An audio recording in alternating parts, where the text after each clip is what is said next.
I want to talk about my first relationship. And actually only relationship. I've only had one. Sorry, I just ripped ass. But I don't edit my videos, so you're going to have to deal with it. I don't care. Anyway, so I've only had one relationship in my life. My life as in 21 years. Crazy, right? I know. I look like I'm 14. I also look like shit right now. I know. I still feel like shit. I'm still sick and jet lagged, but I'm doing a video for you guys because I love you. And today I want to talk about some reflections from my first relationship and why it didn't work out. So you can avoid getting your heart broken. You'll probably still get heartbroken because you're a bum, but at least you'll know these things.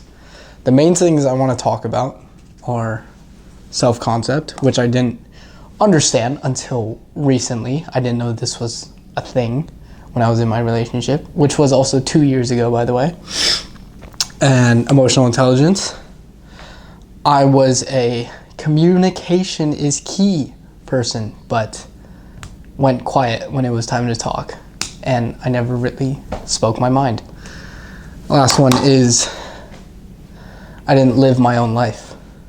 I tried to fit the mold of her ideal boyfriend instead of being true to myself. So, first one, self-concept. What is self-concept? Well, self-concept, my friends, is how you see yourself. This is you. Sorry, I can't draw very well. This is you, and this is how you see yourself. That's supposed to be you, but like dead, because I'm so whatever. This is why I wanted to do whiteboard videos. Maybe I shouldn't do these.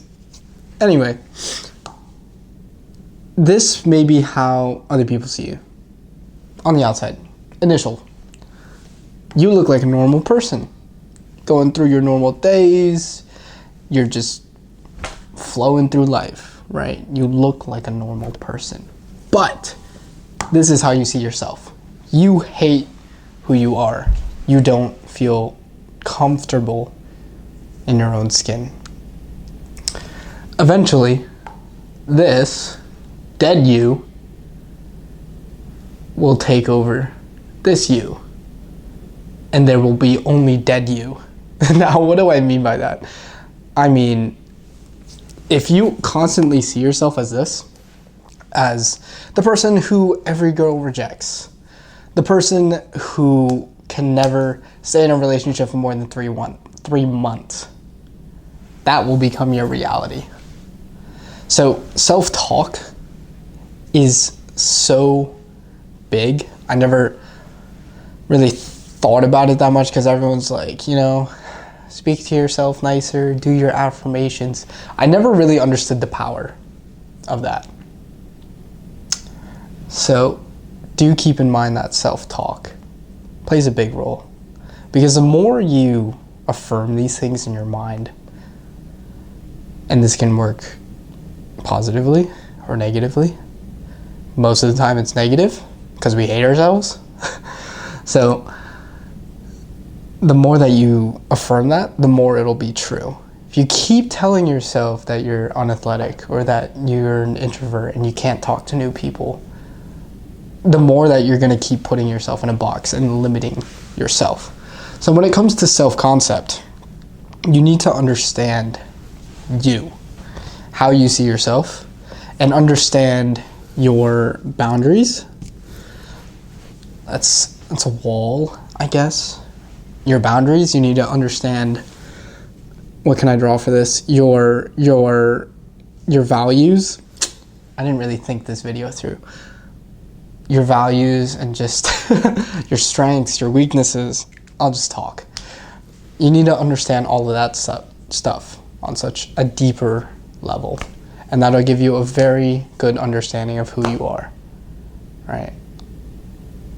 How I came to understand who I am today is through journaling.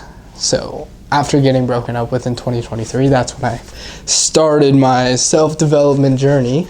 But since then, I have been journaling very consistently. And through these, I have grown, one, fond of journaling, but also I've gained a fairly deep understanding of who I am, who I want to become, and what I need to do to get there. So I would take some time, journal, just write about who do you want to be? What values do you uphold? What does your routine look like? What do people think of you? Write that out and ask yourself, do I do these things now? Do people see me this way now? The answer is probably no. It's actually definitely no. So then think about what can you do to get there. Okay? That is self-concept.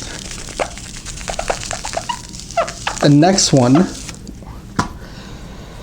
which I think I could have improved in a lot, is emotional intelligence.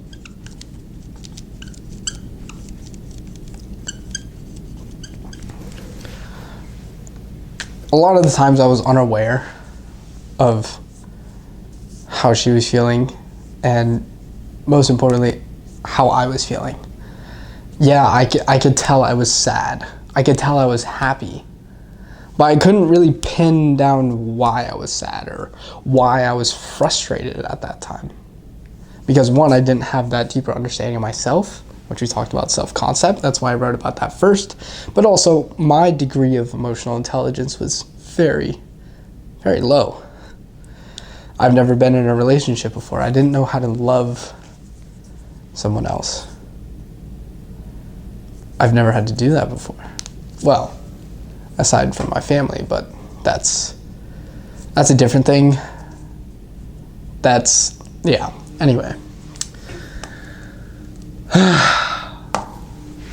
Emotional intelligence. Everyone always talks about it. I want someone who is emotionally intelligent. Yeah, you can be emotionally intelligent, and I was working on it during the relationship. I started to understand why I had these feelings and what sort of things set them off. However, I couldn't communicate that. That's me. I couldn't communicate that with her. Sorry. I really suck at drawing. Anyway, I couldn't communicate that with her. So emotional intelligence and communication go hand in hand.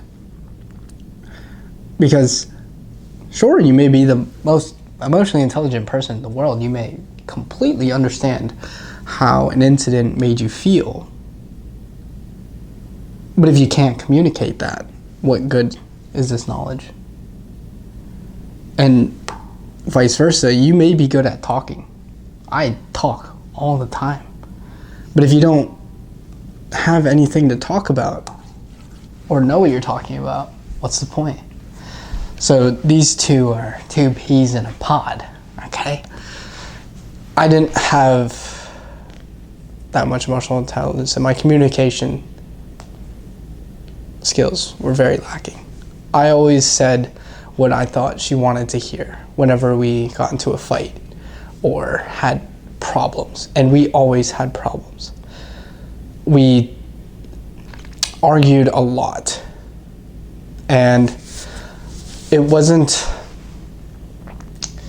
really much of an argue, actually. It was more of me kind of doing something and then her being like, yo, I don't like that you're doing that or whatever. And I would just be like, oh, I'm sorry. Or whenever anything would come up, I would just profusely apologize, even if she should be the one apologizing.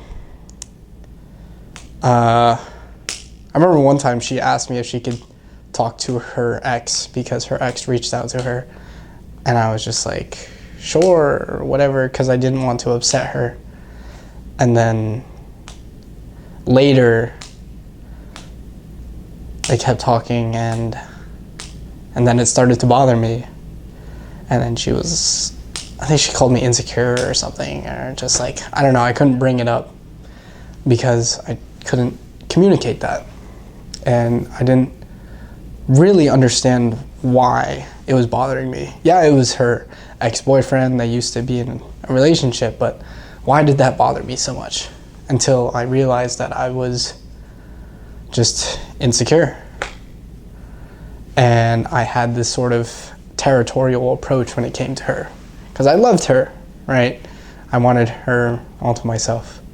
And in that, you kind of forget that they're a person too, right? And I struggled with this a lot. So I want to help you guys not struggle with that. Let's see. Yeah, most of it was just I was scared of how she would react in the times that I was emotionally intelligent and I understood how some incidents made me feel. I couldn't communicate that because I didn't want to upset her. I thought she would leave me. So I would try and change my side of the story to make it sound like something I thought she wanted to hear. Don't do that. That's really bad.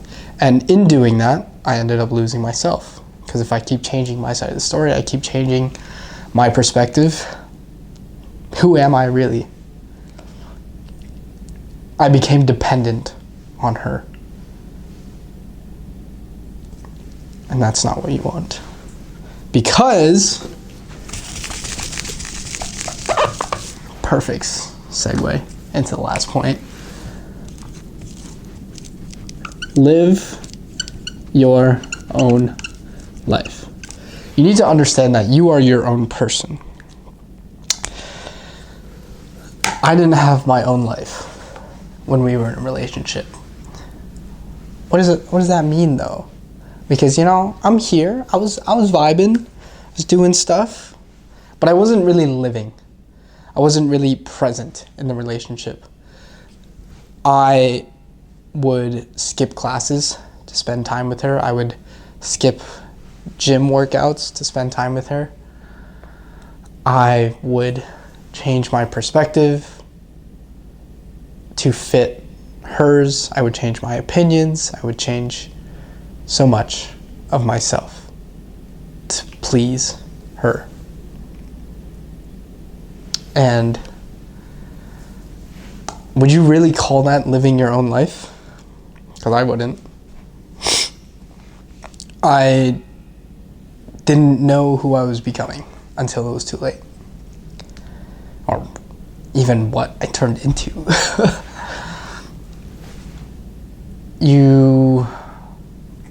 One of the things that I think is really important for a person in having their own life is purpose, right? Now I feel very purpose-driven.